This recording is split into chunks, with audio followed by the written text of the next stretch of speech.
Ya, selamat datang kembali di kegiatan tutorial DIIS 2 dengan topik DIIS 2 Building Block dengan kami tim tutorial DIIS 2 Simkes Digital Health Innovation Studio Departemen Kebijakan dan Manajemen Kesehatan UGM. Nah, apa yang akan kami diskusikan hari ini adalah berkaitan dengan satu unit organisasi, data elemen dan dataset yang merupakan konsep dasar dari aplikasi DHIS 2, di mana nanti akan kita gunakan dalam rangka untuk melakukan pemeliharaan sistem atau kustomisasi sistem maupun untuk pengumpulan data dan analisis serta visualisasi data. Nah, tiga dimensi atau building block dari DIIS 2 terdiri dari tiga konsep. Yang pertama adalah where. Artinya ini di mana organization unit itu atau data itu dikumpulkan. Itu contoh umpamanya di Puskesmas Melati atau di Puskesmas Depok 1. Kemudian yang kedua adalah apa data yang dikumpulkan di Puskesmas tersebut. Nah, contoh dalam hal ini adalah data agregat jumlah kunjungan vaksin BCG umpamanya, di jumlah kunjungan dari ANC gitu dan seterusnya. Lalu kemudian yang ketiga adalah kapan data itu dikumpulkan. Nah, dalam hal ini contoh di tabel ini adalah di bulan September tahun 2019. Jumlahnya adalah 89 di Melati, sedangkan ada 91 jumlah kunjungan BCG di Puskesmas Depok 1. Nah, tiga hal ini yang penting untuk nanti kita pahami terlebih dahulu sebelum kita masuk ke konsep-konsep atau penggunaan DIIS 2 yang lain. Ini contoh lain adalah ada data yang sifatnya agregat, ada data yang sifatnya individu. Contohnya umpamanya di Puskesmas Mantri Jeron, ini data yang agregat kunjungan keempat di bulan Mei 2018 ada 89 orang. Di Puskesmas Depok, penderita demam berdarah di bulan Agustus 2019 ada 12. Di Puskesmas Bangasan mengumpulkan data individu berupa variabel namanya adalah nama, ya. Di Januari 2020 isinya adalah Budi. Kemudian di Puskesmas Jetis itu juga mengumpulkan data individu, contoh data elemennya adalah diagnosis. Di bulan Februari 2021 diagnosisnya adalah demam berdarah atau dengue fever. Ini beberapa contoh yang nanti akan digunakan untuk menghasilkan informasi-informasi tertentu. Yang pertama adalah organization unit. Kalau kita lihat di slide sebelumnya, organization unit itu berkaitan dengan di mana data itu dikumpulkan. Nah, kita bisa saja mengumpulkan data di level yang paling rendah, umpamanya desa. Contoh datanya adalah ibu hamil yang mendapat suplementasi FE umpamanya atau suplementasi vitamin A yang dilakukan oleh bidan di desa, lalu kemudian dia mengkompilasi dalam 1 bulan itu berapa banyak ibu hamil yang itu menerima suplementasi vitamin A atau tablet FE. Nah, dari situ karena di dalam satu wilayah kerja puskesmas itu ada lebih dari satu desa, itu kemudian dikompilasi di level puskesmas di atasnya. Dari level puskesmas kemudian secara otomatis itu dikompilasi di level kecamatan. Dari kecamatan secara otomatis kemudian nanti dikompilasi di level kabupaten kota, di atasnya lagi provinsi, dan kemudian di atasnya lagi nasional. Dan mekanisme kompilasi ini dilakukan secara otomatis oleh sistem, tetapi akan sangat tergantung dari bagaimana data itu dikumpulkan di level yang paling bawah. Untuk kasusnya tutorial kali ini kita menggunakan data agregat, ya. Agregat itu contohnya adalah jumlah kunjungan gizi, jumlah kunjungan posyandu, jumlah kunjungan apalagi ya, dan seterusnya ya, seperti yang tadi dicontohkan sebelumnya. Nah, ini kira-kira contoh tampilan organization unit. Kalau kita lihat di sisi sebelah kiri itu ada hierarkinya, mulai dari Indonesia, umpamanya di sini ada DKI Jakarta itu berarti provinsi. Di bawah provinsi itu ada kabupaten, di bawah kabupaten itu ada langsung puskesmas kecamatan. Nah, untuk kasus kita mungkin akan sedikit berbeda karena kita nanti akan berada di DI Yogyakarta, lalu kemudian di bawahnya itu ada 5 kabupaten kota, di bawahnya kabupaten kota ada kecamatan.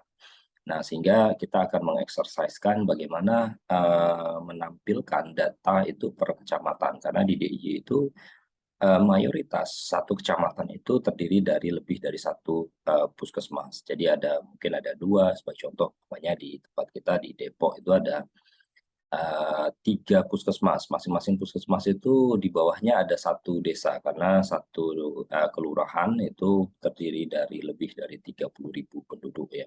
Idealnya memang satu puskesmas itu representatif maksimum itu menurut WHO adalah 30.000 penduduk. Nah, kita lihat bagaimana pola Anda bisa mengakses, mengelola organization unit. Pada saat Anda login, Anda masuk ke dashboard, lalu kemudian di sini Anda bisa memilih modul maintenance, gitu ya. Nah, di modul maintenance inilah semua metadata itu dikelola. Mulai tadi yang kita diskusikan ada 3 building block, ada organization unit, ada data element, sama ada data set. Hari ini yang nanti akan saya tunjukkan.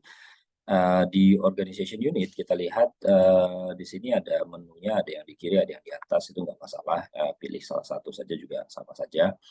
Saya coba ambil organization unit, lalu kemudian dia akan muncul di tempat Anda, mungkin langsung DIY karena Anda ditempatkan di bawah DIY semua. Lalu kemudian kita lihat pola-polanya yang sudah ada. Jadi umpamanya saya ambil Kabupaten Kulon Progo.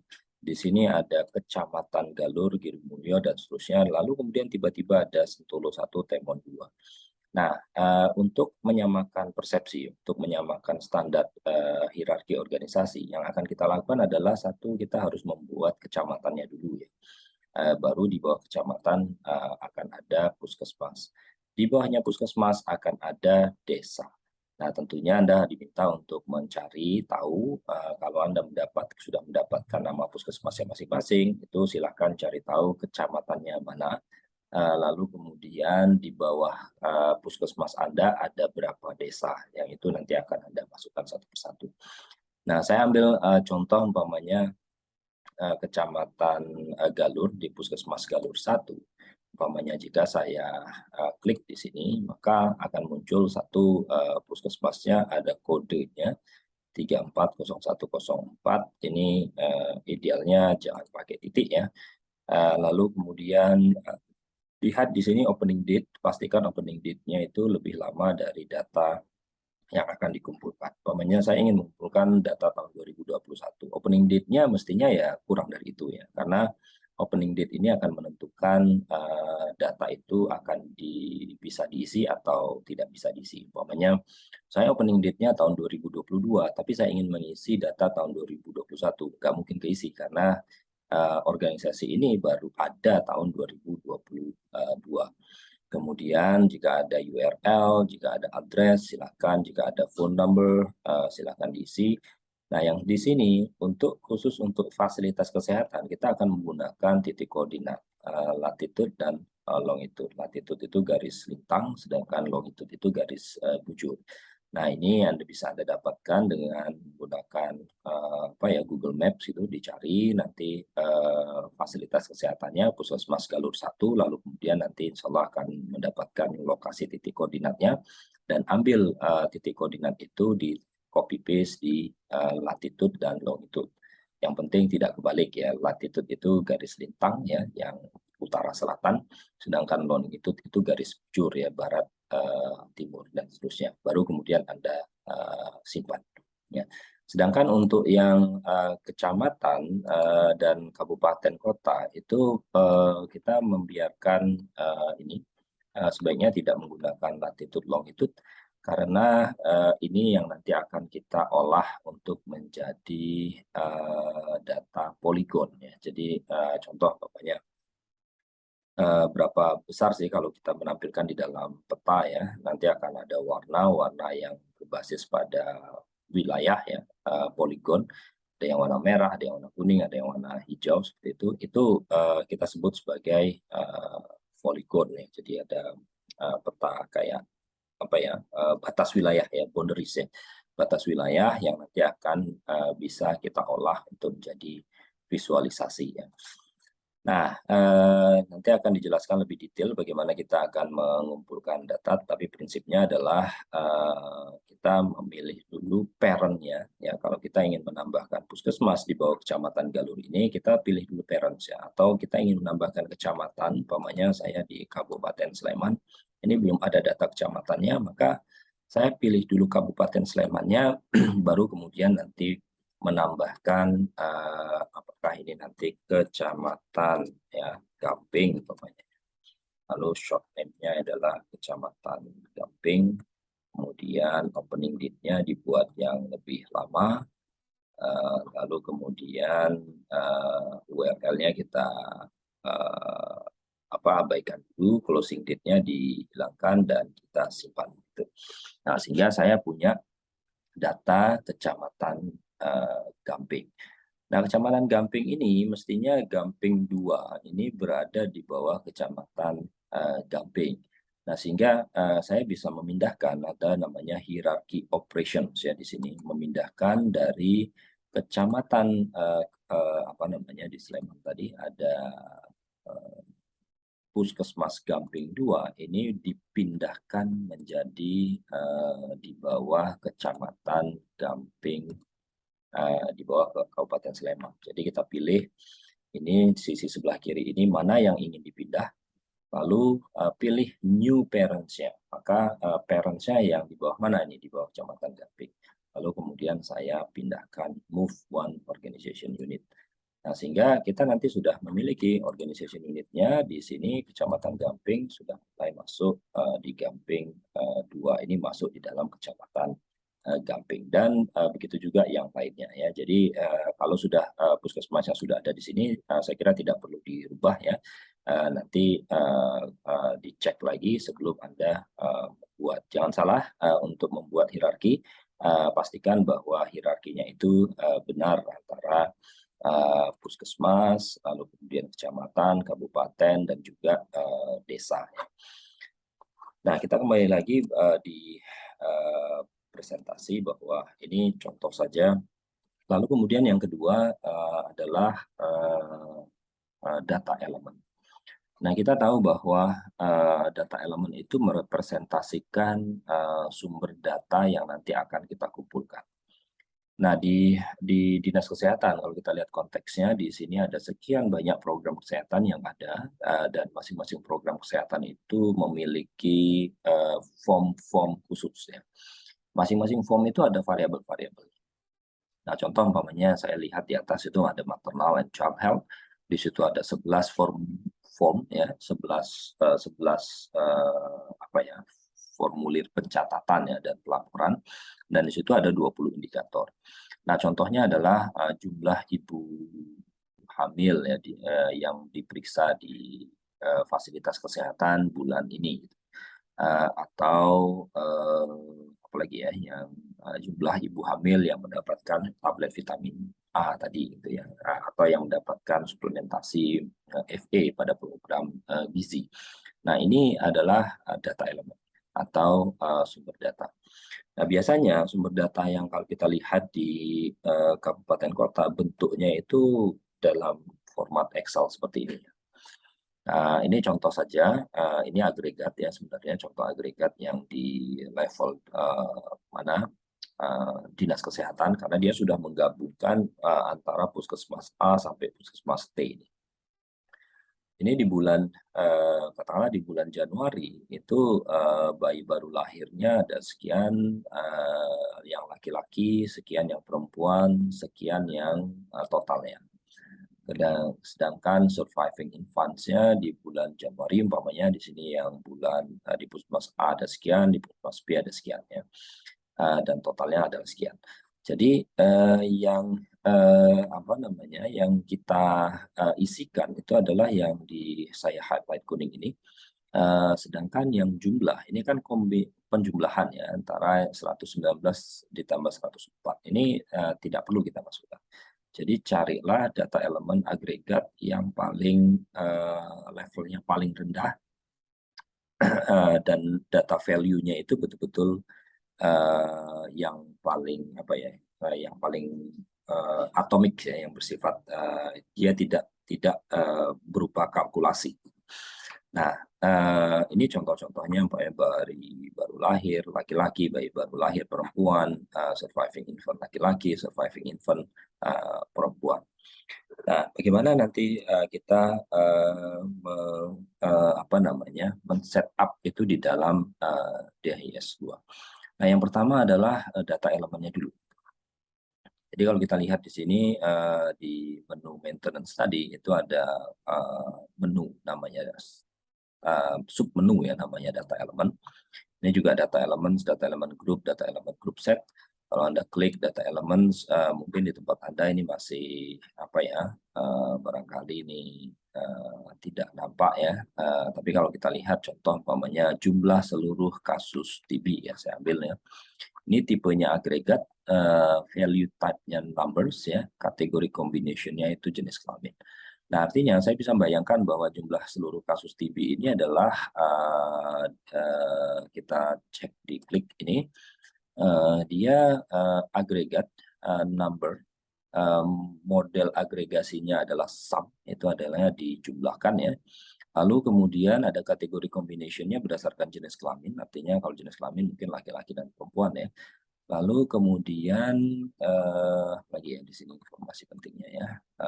Ya saya kira itu kalau kita lihat dari apa namanya data elemen ini, maka data elemen ini sifatnya mengumpulkan data angka ya, numbers dalam hal ini data type-nya, sifatnya agregat, dan ini di breakdown berdasarkan laki-laki dan perempuan.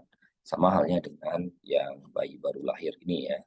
Di dalam data ini ada bayi baru lahir, tapi dia di breakdown menjadi laki-laki dan perempuan. Nah, di DIS 2 membuat pembagian laki-laki perempuan kalau itu konsisten di banyak form-form yang lain. Umpamanya ada, oh ini dipakai di TB, dipakai di gizi, dipakai di mana namanya kegiatan surveillance, dipakai di kegiatan kunjungan pasien dan seterusnya. Maka kita bisa saja menggunakan kategori combinations yang itu otomatis membreakdown data elemen itu menjadi laki-laki dan perempuan. Tapi konsekuensinya kita pada saat mengisi data kita harus membedakan berapa jumlah yang laki-laki, berapa yang jumlah perempuan dari dalam hal ini adalah kasus TB ya. Nah, ada juga yang sifatnya itu tracker, tapi kita tidak akan bahas saat ini. Umpamanya saya ingin ini juga ada jumlah penduduk kurang dari 15 tahun, bentuknya agregat numbers ya. Kategori combination-nya none, ini tidak ada, tidak membedakan antara laki-laki dan perempuan. Saya klik, ini juga sama. Jumlah penduduk kurang dari 15 tahun, agregat jumlah, dan ini model agregasinya dilakukan secara sum ya, dijumlahkan. Jadi kalau saya punya data dari katakanlah dari desa A, desa B, desa C terkait dengan jumlah penduduk kurang dari 15 tahun, maka pada saat ini dikompilasi di level yang puskesmas yang menjadi wilayah kerja dari desa A, B, C tadi, maka jumlah penduduknya otomatis langsung dijumlahkan dari desa A, desa B, desa C. Nah, di sini letak pentingnya model-model aggregation type, apakah nanti mau average, apakah mau count, minimum, maksimum, atau sum. Mayoritas yang akan kita pakai adalah sum, ya, jumlah, ya, total jumlahnya. Nah, kemudian dari sini, dari form-form yang ini, biasanya form ini merepresentasikan waktu juga ya. Kalau kita lihat dari jumlahnya ini ya kalau saya bisa tebak ini adalah waktunya tahunan ya. Tetapi pada saat pengumpulan data bisa saja dilakukan bulanan. Nah, sehingga kita harus bagaimana membuat formulir pencatatan di dalam DIS 2 yang datanya terdiri dari bayi baru lahir, surviving infants, yang dia dikumpulkan setiap bulan di level desa. Nah, Maka kita harus membuat di dalam DHIS 2 ini saya back ada menu namanya dataset. Ya. Saya coba ambil salah satu contoh, umpamanya di sini imunisasi PD3I. Pada saat saya mengimunisasi, maka di sini ada data mengindikasikan apa nama datasetnya, nama formnya. Kemudian di sini kapan dataset itu harus dikumpulkan, ini setiap tanggal 15 bulan selanjutnya. Kemudian apakah dia bisa mengisi periode saat ini ataukah periode sebelumnya. Lalu kemudian periode type-nya adalah bulanan. Ya, di sini kita bisa pilih sebenarnya ada yang 6 monthly, ada yearly, ada bi-weekly, ya, dan seterusnya. Dalam hal ini kita umumnya bulanan. Kategori combinations-nya tidak ada.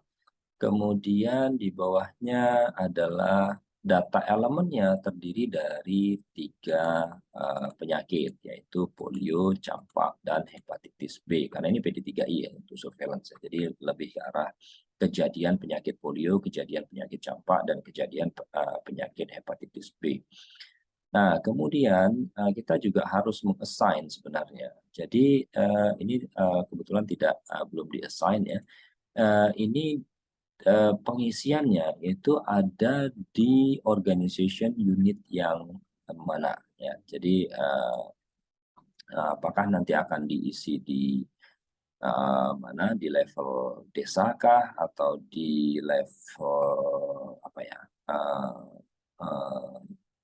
kecamatan kah atau di level puskesmas, tergantung dari kita, karena form itu akan berdampak pada bagaimana data itu nanti diagregasikan. Kemudian bagaimana nanti data itu bisa kita olah untuk menjadikan visualisasi dari yang paling rendah. Kalau kita punya antara data, kita punya dua nih, data puskesmas, ada kabupaten, sama data desa. Mana yang akan kita pilih? Idealnya kita pilih yang paling rendah, jadi desa. Tetapi konsekuensinya memang pada saat mengisinya, kita harus mengisi per satu-satunya, per satu desa. Oh, yang laki-laki berapa, yang perempuan berapa, terus pindah lagi ke desa lain, yang laki-laki berapa, yang perempuan berapa, dan seterusnya. Idealnya seperti itu. Ini saya cancel, lalu kemudian dari situ akan apa ya, kita akan punya satu form yang utuh ya untuk proses pengumpulan data di level tertentu. Nah, saya kira ini yang terkait dengan data apa ya, building block dari DIS 2, prinsipnya ada 3. Yang pertama adalah organization unit-nya apa, kemudian data elements-nya apa, apakah data elements-nya nanti terbreakdown menjadi kategori combination tertentu, laki-laki perempuan umpamanya, kemudian kapan data itu akan dikumpulkan dengan menggunakan konsep dataset ya di dalam DHIS 2. Nah, sehingga Anda bisa punya proses pertama itu untuk pengumpulan data itu sudah bisa dilakukan. Demikian saya kira untuk pengantar, saya kembalikan.